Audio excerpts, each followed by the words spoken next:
Bet on Bears fans, another edition of the Chicago Bears podcast coming your way. Pat the designer, Jason McKie here at Hallis. We got a great episode for you today. Got to talk about day 3 of training camp. It was okay. We'll talk about that in a second here. We also got a special guest coming on the show. Rookie 4th-round pick Rube Hyppolite going to be joining us here on the Chicago Bears podcast to talk about his journey into football and, of course, his expectations this upcoming training camp. Stay tapped in with us. Hit that like button. Subscribe to the page. Leave a 5-star review. Y'all know what to do. J-Mac, a day happened today. That's kind of how day 3 of training camp, my guy. Another day of training camp. Like you said, it's only day 3. The weather was great. The fans were in attendance. Yes. It's a good Friday. Good to be back in the building. It's my first training camp practice back covering the Bears. So a lot of excitement, a lot of new guys, new coaching staff, new offense, new defense, new way of doing things. A lot of excitement. The common denominator is new. New. Very, very new. And I think that's what we saw. Caleb Williams, yet again, had some struggles today. Yeah. But if we want to talk, and I look at things, right, like maybe I'm spending so much time with you, J-Mac, but to me, it is about what actually got better. It's not, for me, training camp, or at least this early on, is not about did you go from, looking like, okay, we're struggling to get into the offense to Tom Brady in 2 days, right? Nice. For me, what we saw today, not a single time did we see a play stop for procedural issues before the snap, pre-snap procedural issues. Now, we did see a couple of false starts. I think Ozzie Trapillo had one. I believe there was one on one of the wide receivers as well. I think it was DJ Moore that got called on that one. But we're seeing this offense start to figure out, as Ben Johnson calls them, the small details. Mm-hmm. And that, to me, is one of the more important things. And it's one of the things that even Declan Doyle hammered home today in his press conference. Yeah, it's just the process, right? Talking about the process and the growth of an offense, of a new offense, new scheme, new terminology, new way of doing things, like we talked about when we started this pod. It's, and Declan talked about in this press conference today about Caleb Williams' growth so far, right? So he said he's starting to get the play call communicated to his teammates better. Yep. That's a huge start. Being able to regurgitate the play to your teammates, right? Your teammates being able to take that play, line up correctly based upon the formation called, but then go out there and execute the details and the nuances of that particular play. So it's a lot of growth that takes place with a new offense. Normally in camp, the offense is going to be a step behind the defense, but in this case, the defense is learning to do defense as well. So they're going through the same things, different style of play, different terminology within that defense. Each position group has a different set of expectations, or fundamentally different ways of doing things as well. So it's a lot of growth that's going to take place. And like you said, it's only day 3. Yes, did Caleb have his struggles today? Yes, it's early. Yeah. But at the same time, Declan talked about the growth that he's seen from him at that position, not just Caleb, but from that entire quarterback room. He talked about them in general. He talked about Tyson being the ultimate pro, taking football very seriously. Yeah. Going out there watching extra film and then going out there on the football field and actually applying what he's learning through his film study, right? Through just going out there getting reps. And, the growth's going to come with the more reps they get. Yeah, and I think that's, to me, like seeing growth day over day is very important. I know a lot of people are going to go on their shows, on the radio, on the podcast and say, oh, well, we saw Caleb Williams go 3 for 11 today and 11 on 11. Yeah, that is a problem.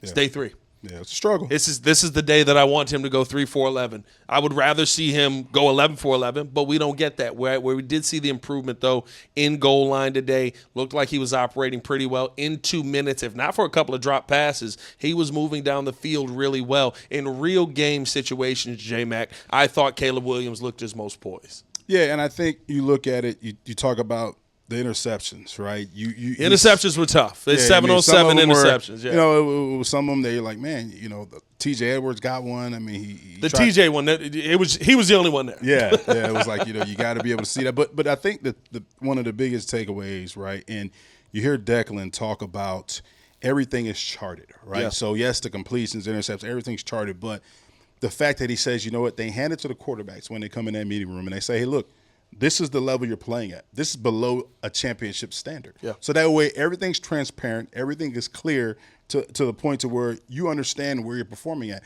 And my biggest thing is when you have a young quarterback that had a day like Caleb had today, you struggled a little bit, things didn't go your way. My biggest thing is how is you going to rebound from that? What type of days are you going to have tomorrow? What type of days are you going to have, on Monday when they come back? Yes. what type of days is he going to string together to be able to bounce back from a day that wasn't so good? And I think that's I keep saying this, and I get it. It's OTAs, it's minicamp. We don't put nearly as much value as we do on training camp. Training camp is more important. But in OTAs, in minicamp, you saw Caleb struggle, offense not figuring it out. All of a sudden they got it.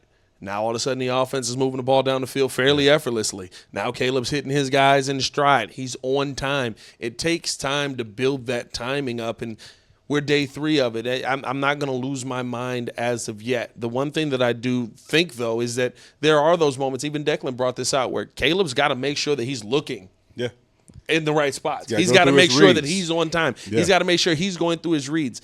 That's a part of the growth process here, and I think that's the one thing that I took from today that, that was a struggle. But even in practice, I thought he did better in the 7-on-7. DJ Moore said the timing was a little bit off. He slipped on one of the plays where Caleb could have got the ball to him. That ended up getting great breakup by Tyreek Stevenson on that. I think the other part that we always forget this time of year is the Bears aren't going against the Bears. Yeah. You're on the same team. Tyreek Stevenson breaking the ball up is a good thing, Bears fans. It's okay. 100%. We're talking about Caleb a lot, but there's a lot of good things from other players, other position groups that we saw. It was good to see Jaquan Brisker out there making some plays, out Looked there, great. seeing him back on the field. Looked really good. It was good to see, a bunch of young guys. You talk about your guy, J.P. Richardson, made some catches. I love me a J.P. Richardson. It's early. Right now. They're not even in pads yet, but it's just good to see the guys out there playing fast, guys out there competing. Coaches holding these guys to a high standard. I always sneak down there by the running back individual drills, and always go down there and check out what Eric Bieniemy's doing. They were working on pass protection today, which is something that the Bears struggled in terms of running back group last year. So they're working on pass protection on the edge or on the perimeter. So it's good to see those things. It was good to see Colston out there. It's the first time I got to see Colston in person.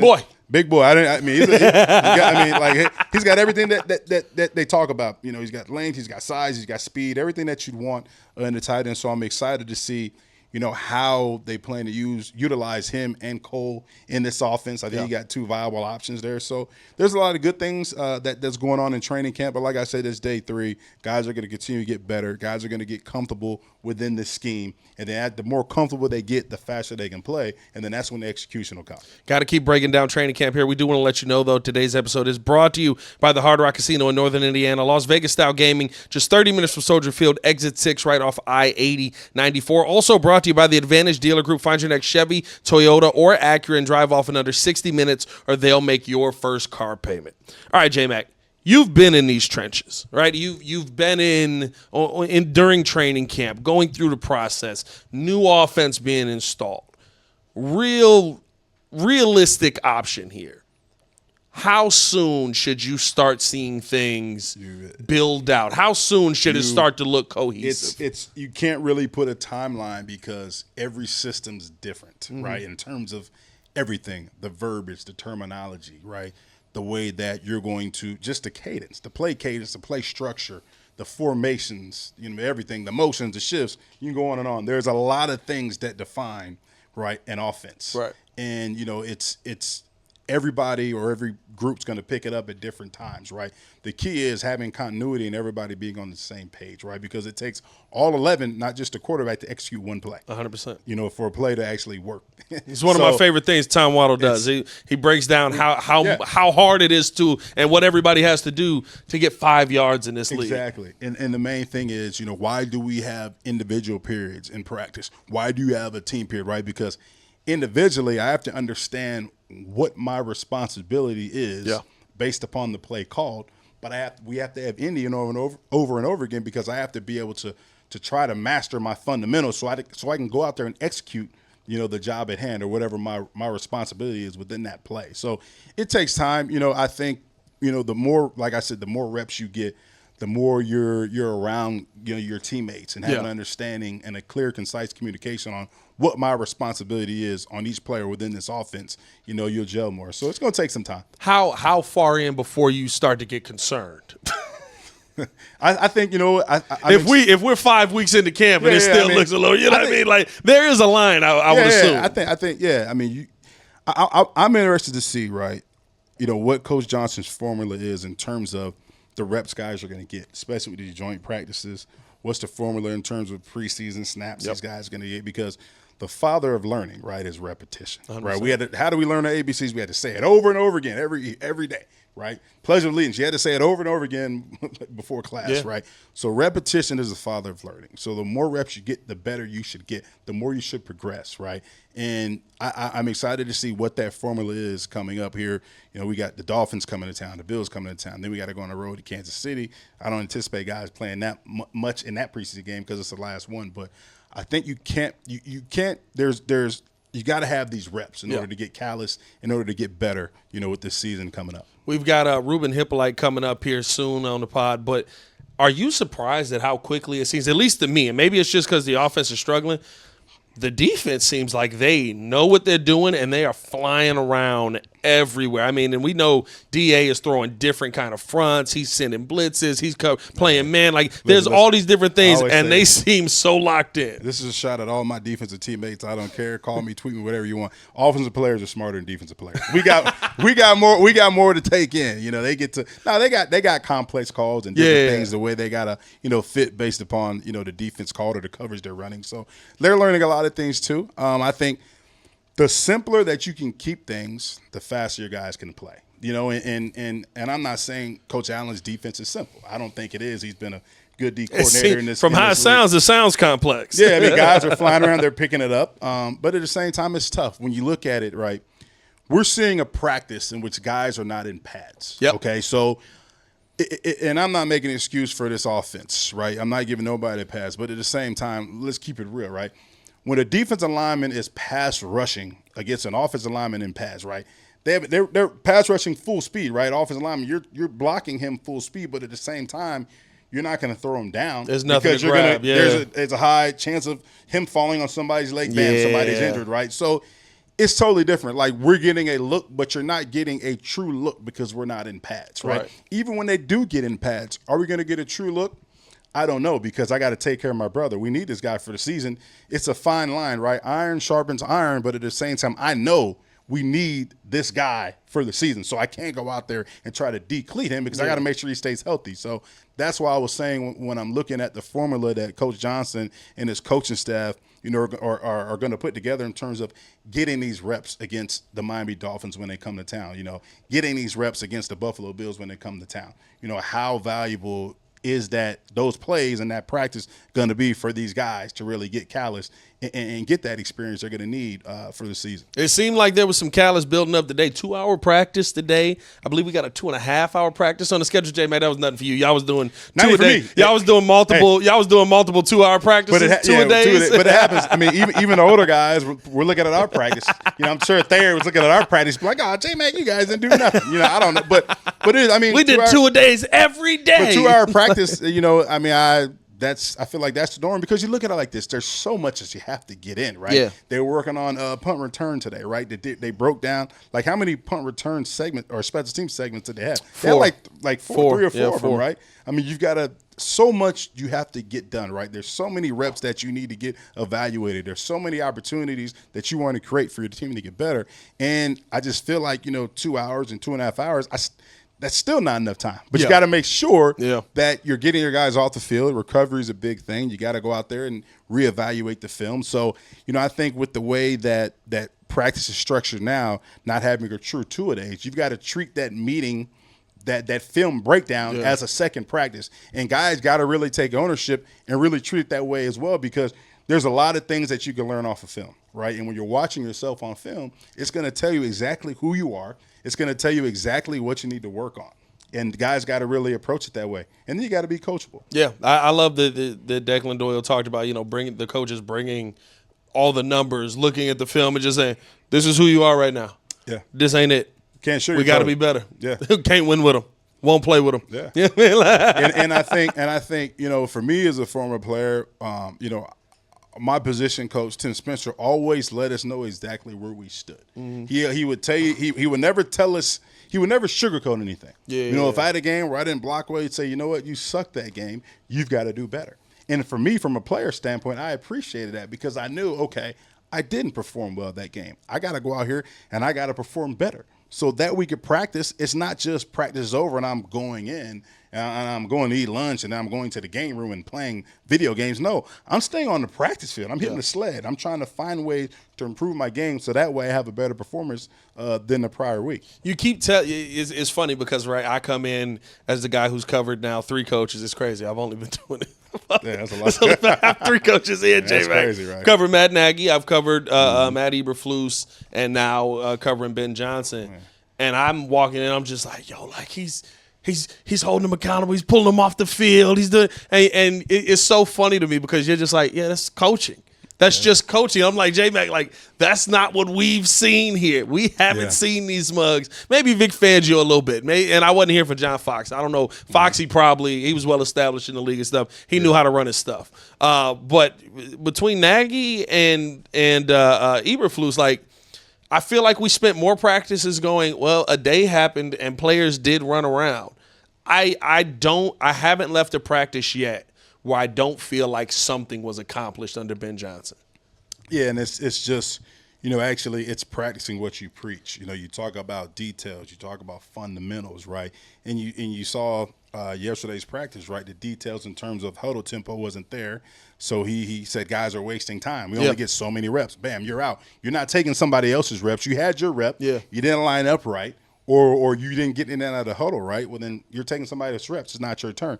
And that's huge because at the end of the day, right, you can't sit there and say, we didn't get that play right today. Oh, it's going to work on Sunday. No, it ain't going to work. It's not going to work. We got to get it right and get it corrected in practice. So you have to continue to overemphasize the details, right? Individual drills, those position coaches have to overemphasize the fundamentals that they want these guys to go out there and apply to each particular play. Yeah, it's been refreshing to see what we're seeing up here from a coaching staff standpoint. And I understand the numbers aren't there. Caleb's not throwing the ball as well as we want to see it just yet. The time has to be taken. And what I love about this is it's not skipping the process. I would even say, I don't know how this is how I felt leaving a practice last year, right? You would see some practices where Caleb and even Justin years before where the fans were here, where it was like these simple passes over the middle, and it was like, he's killing it. Yeah. It was, okay, that's a nice pass, but like that's not gonna work in a real game. Like I feel like that's not actually like this wasn't. We're trying to show out for the fans. This was we got to get work done. It's people over there. We don't care about them people. Yeah. We love them. We love everybody else over there, but we got to get work done, and that's how it feels like Ben Johnson's really operating practice, and that's what I love about this. Like, to me, how training camp has gone, there hasn't been a wasted day, and the moments that maybe would have been a wasted day, he said, get out of the way. Yeah. We got work to do. We got work to do. And the thing I like is, you listen to DJ Moore's press conference and sat there and listened to it, and him understanding, right, the details, but also the emphasis that this offense in terms of timing, in terms of understanding where you have to be within this offense, right? You talk about him talking about spots. We got to get to our spot, right? Yeah. So what he's talking about is we have to get to our spot based upon in the passing game, based upon the coverage that we're seeing, right? So the offensive coordinator is calling route concepts based upon the coverage he sees, right? And there's voids in defenses. So where are the spots in cover 2, right? Based upon that coverage we're seeing. Where are the spots in cover 3? Where is that spot in cover 6, which is a combination of cover 4 and cover 2? Yep. Where are those spots? So like DJ Moore said, we've got to get to our spot. We got to find the void because timing-wise, that ball's coming out. And if it's man, if it's zone, we really got to get to our spot because like that ball's coming out. Yeah. And if it's man, we have checks, right? So that's going to alter what spot we're in because now we're seeing some type of man coverage. So it's just having that complete understanding of what this offense calls for, right, based upon what we're seeing defensively. And, being able to go out there and apply what we've been working on in terms of, like I keep saying, in indie drills, working on our fundamentals, but having a firm understanding of where I'm supposed to be in the equation of the play called or where I'm supposed to be within that spot or that void of that defense based upon the route concept that was called. And I think that's the thing that a lot of people don't look at with this, right? It all comes down to what are Caleb Williams' numbers. There's a couple of times yesterday where Caleb's throwing to a spot. Nobody's there. Right? And you can see the man trying to get to that spot and running towards that spot. But maybe he pulled up a little bit early. There was one pass that they had to Devin Duvernay, and I mean Caleb fit it between two defenders. It would have been a beautiful pass. Duve stopped running. Yeah, and that's the thing. Like we say, oh, that was a bad throw by Caleb. Get to your spot. Get to your spot. Yeah, and I'm not giving Caleb a pass because sometimes guys are in their spot, like we saw today. And he's missing. We saw a guy in their That's spot, happening, yeah. And, you throw a 100-mile-an-hour fastball over the middle of a defense, that ball gets tipped, intercepted, Jaquan Brisker. Yep. So it's all growing pains, right? But you want to get those growing pains out throughout the timeline that you have in training camp. Yeah. So that way, Monday night – when Minnesota comes to town, we're peaking at the right time. This is the time. So and like I say, I don't want to say when it matters most because every single one of these reps in practice matter. Yeah. Because it's an opportunity for you to get better as an individual, but for you to get better as a team. The big conversation has continued to be the left tackle competition. Yet again, Ozzie Trapillo getting the start today. Big Ozzie. Big Ozzie, bro? That's a big too, bro. Bro, you know what the funny thing is? You know what's funny? I saw Darnell last year, and I remember going, that's a big dude, You know what's bro. funny, man? I'll give my guys, Hogan Johns, a little shout-out. But they call Ozzie Trapillo. They call him Big Johns. You know Adam Johns? He kind of – They call him Big Johns. Shout out Hogan Johns. He kind of got a little Johns to him, funny, actually. Man. Yeah, That is funny. It's like John's Hulk. Man, it's funny. You know what I mean? Yeah. It's like that movie Twins. Remember, you were young. The movie Twins. It's like Twins. I don't remember Twins. Yeah. Who's in Twins? Arnold and Danny DeVito, man. Oh, I do remember Twins. Come on, man. Oh. Get him right, EO. I do remember Twins. We got to put a Twins graphic up here. This is the thing. Ozzie and Johns on the Twins graphic. You got to understand, by the time I'm watching Twins, it's a TNT movie in the middle of the day. movie. You're not checking the It's title. an old movie. You're not checking the title. You just see it. You're just like, what the heck is going on here?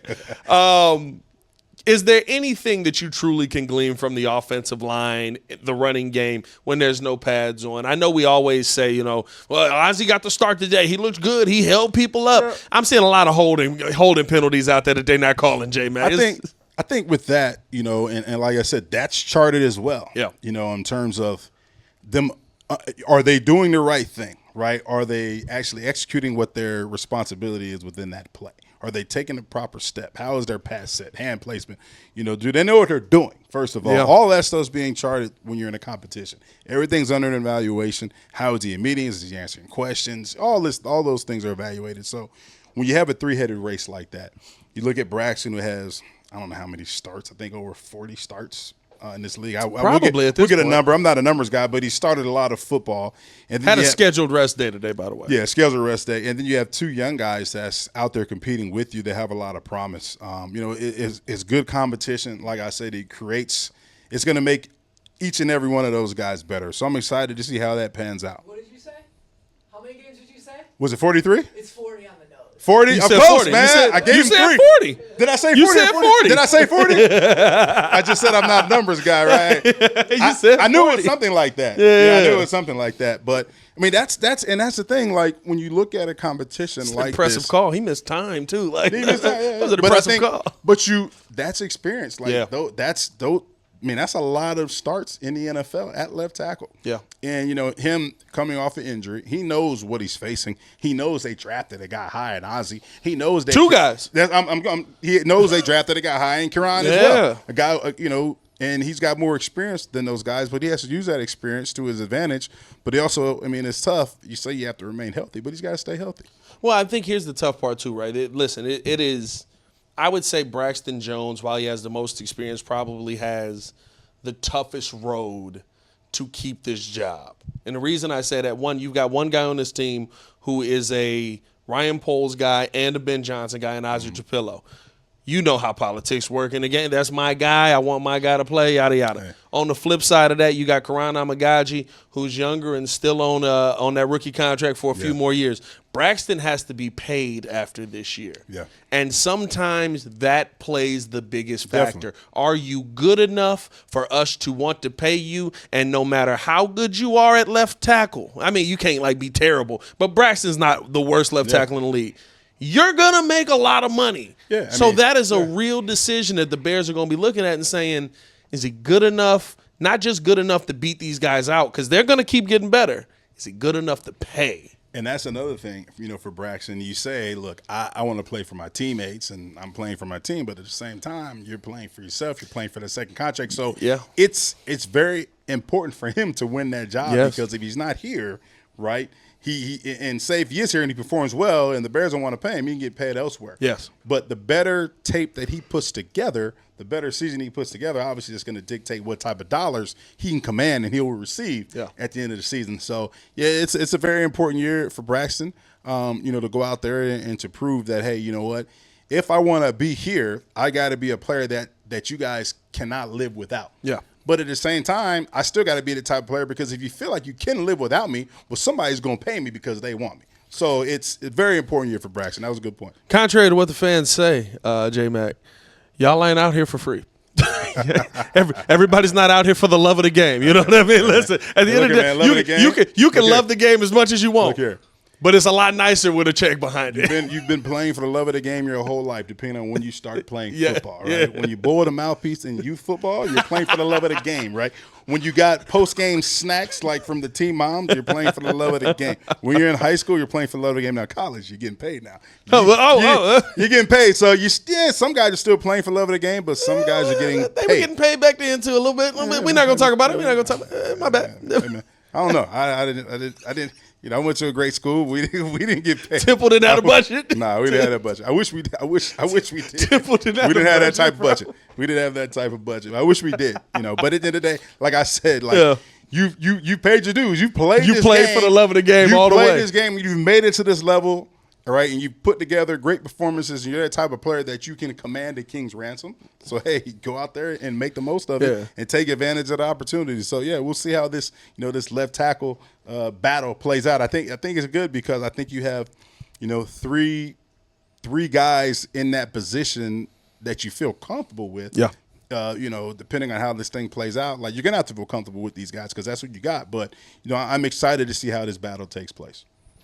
We got Ruben Hyppolite coming up on the podcast, man. Me and J-Mac talking to him. He has some very, very exciting feelings about this team. He kind of dissed you on the Florida side. Said Pensacola, not really Florida, bro. It's a North Florida and a South Florida battle. Yeah. But at the end of the day, you know what I mean? You can say what you want about it, but the driver's two license Hall of Famers from Pensacola. Yeah.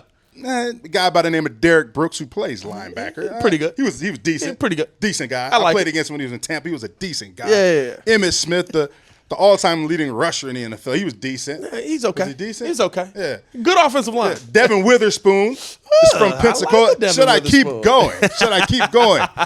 Nah, but make sure y'all tune into the interview with Ruben. Stay tuned in with us, awesome. man. Ruben coming up next. We appreciate you guys for rocking with us. Here comes the Hyppolite interview. Ladies and gentlemen, joining the Chicago Bears podcast, special guest, new Chicago Bear, Ruben Hyppolite in the building. Ruben, how you feeling, my guy? Feeling great. Appreciate y'all for having me on. Thanks for joining us. Yep. We know training camp's a hectic time. I can remember going through it as a player, especially as a rookie. So how have you felt first training camp in the books? Is it a whirlwind right now, or are you just taking it all in? Talk about your emotions and how you've been feeling the first few days. No, it's fun. Obviously, rookie minicamp was probably the hardest part. Just, learning the playbook and everything in a short span of time. But it's been fun. I know what to do now. So it's all about how fast can I do it and how many plays I can make now. So I'm having fun with it. You're talking about knowing what to do. They've described you as a playbook junkie. Is that pretty much what the toughest part of going through rookie minicamp and all that was, getting that playbook down, getting to understand everything the DA is going to be asking of you? Yeah, thankfully I ran a defense similar to what DA's been installing. It was just he runs a lot of things. It's just the little minutiae that are different that I had to learn and pick up on. But other than that, I run similar style defense, so that wasn't the hard part for me. It was just getting the details down, and then being able to say things and line up fast and stuff like that. Okay. You talk about Coach Dennis Allen, and a lot of things have been made of him. Defensive players paying their toll to earn their way on this defense. You ever been a part of a defense in terms of where you had to pay a toll to earn a spot on that defense? I just had to earn my stripes. Being a young guy, just looking back at my career at Maryland, being on special teams, same tree of how you earn your keep in the NFL. So that was my toll, if you will, to start playing on defense. But we had to do 40 up downs first day of camp, which was kind of hectic a little bit, but. It paid off. It'll pay off. Was there anybody we heard yesterday that Big Bill was struggling a little bit? Yeah. Was there anybody where you were like, I'm gonna laugh about that next year because I can't joke about you this year. I'm too young in it. Yeah. We saw Da played in the meeting. Big Bill. He just started humping the ground, man. He stopped getting up after about 20 of them. But it started biting a little bit when I got to 30. Started getting on one knee, started getting up. But I mean, it was cool. It's fun. Like I say. Always I love Da. It's just his mentality and mindset.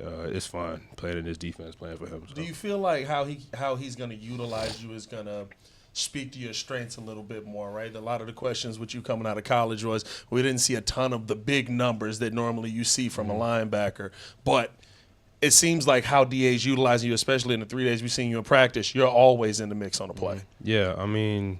Just going back to college, I mean, whenever I got the opportunities to get in there and play, I've been productive with the time that I've seen the field. Obviously, we had a very deep rotation at linebacker at Maryland, and a lot of young guys who had talent and so on and so forth. So, when it was time for me to go, like they had to get the reps to be able to perform when I left. So, credit to them, credit to my position coach at the time. But I really think, I'm just trusting the process right now. Right. Whatever the plan is for me, with Coach Smith, Coach Da, and everybody, Coach Johnson, how they want to utilize me, I'll do it. And I really believe that Da will put me in the best position to win, and to let my strengths be seen out on the field, and help me to be productive. Talk about how excited you are at the opportunity to make a name for yourself. You come to an organization that has had a great tradition of having great linebackers. You talk about Dick Butkus, Brian Urlacher, Wilbur Marshall, Otis Wilson, Lance Briggs. I mean, the list goes on and on. How excited are you at that opportunity to be here and to carve out a name for yourself here? Very, especially me being the fastest one. Okay. Very. So it's a great opportunity. I'm the type of guy, I don't make things bigger than what it is. Yeah. I understand it's huge shoes to fill. We have two great guys here, in Tremaine and TJ, who have done an exceptional job in their careers and exceptional job here. But I'm just out to have fun, man. And by fun, meaning knowing what I got to do, and then doing what I have to do at a high level consistently. That's what fun is to me. So I'm just excited to just go out there and just do my thing. You talked about some of the struggles at rookie minicamp. Was it you moving too fast? Because the first thing I said when you flew past us and we were standing there, I was like, yeah, he fast. Yeah, he I think you were chasing Swift or Kyle, and I was just like, no, he fast. He's there's a reason he's on the team. Was it knowing the game, speed, but also maybe moving too quick in the moment sometimes? Yeah, I think it was just, like you said, just moving too fast. Speed is obviously a strength for me, but it can also be, something that hinders me a little bit if I'm not looking at the right things. But like I said, it was all rookie minicamp. The only downside of it, as far as me, I would say, not playing to my standard during that time was just the scheme. I knew the coverage, I knew how to play them.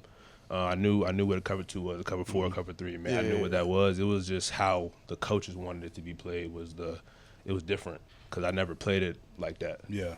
So that was the only thing, and I'm very hard on myself. So I was very just wanted to get it right ASAP. But obviously we had a rookie minicamp, then we had the OTAs, and me having to go in there. Yeah.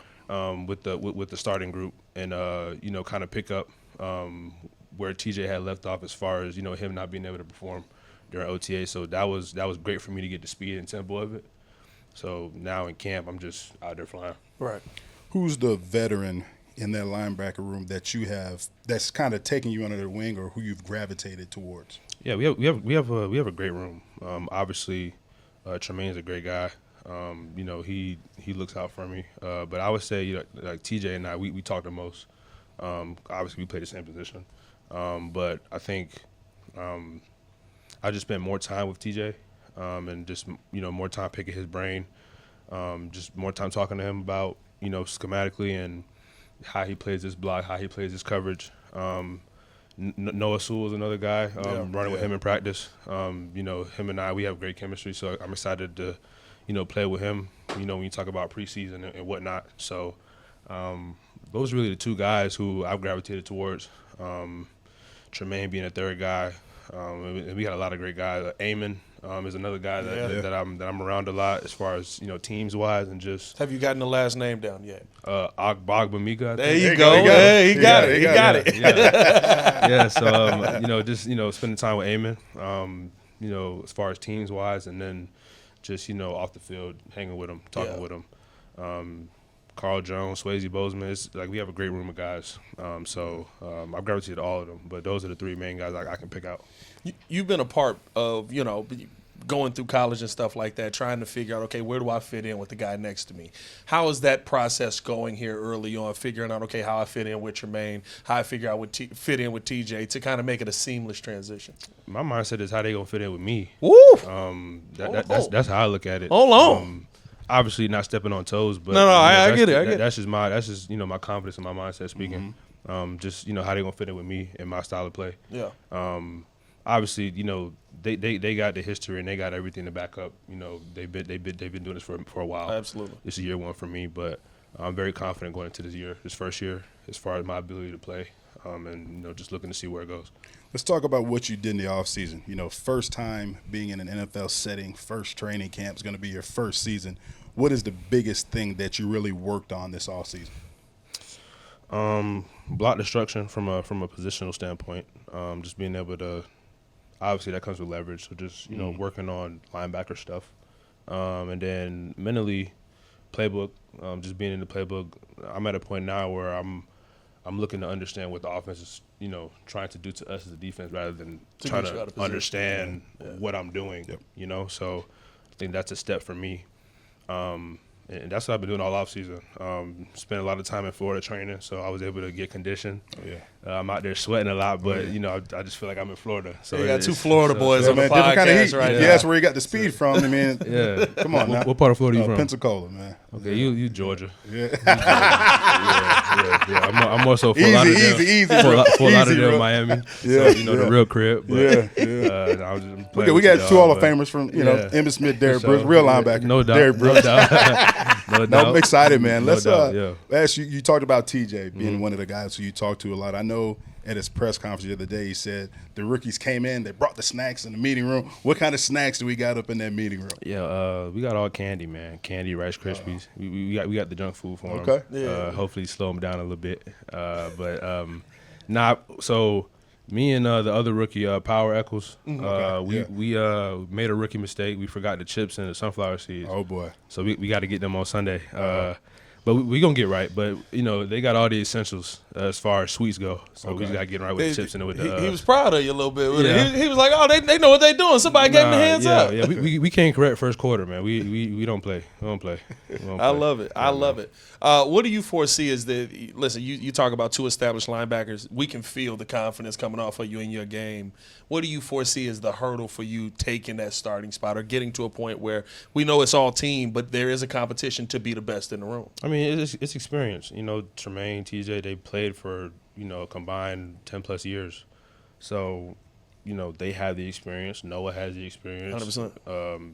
Eamon has the experience when you talk about special teams. Mm-hmm. So I truly believe that's the only thing they have one up over me is the experience and just me showing that I can be trusted during this camp as far as knowing what to do, knowing how to do it, executing, being consistent with that on special teams and on defense. Like, that's going to give me the biggest chance. So. Now, how do you balance that, though? Because there is that I want to be that guy, but also – it is 53 of us coming together to work to try and accomplish winning a Super Bowl. Just controlling what I can, being my best self every day. Control my controllables. That's it. It's really nothing more or less to it.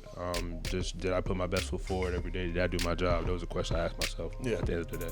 Ruben, we appreciate the time, man. We know you're on a tight schedule from one Florida guy to another, or a Florida Georgia guy to another. I don't know. I feel like he's not giving you Florida, bro. Can't wait to see you play, man. Excited for you. So best of luck and thanks for your time. Appreciate it, man. No doubt. Thank you for coming on. Yep.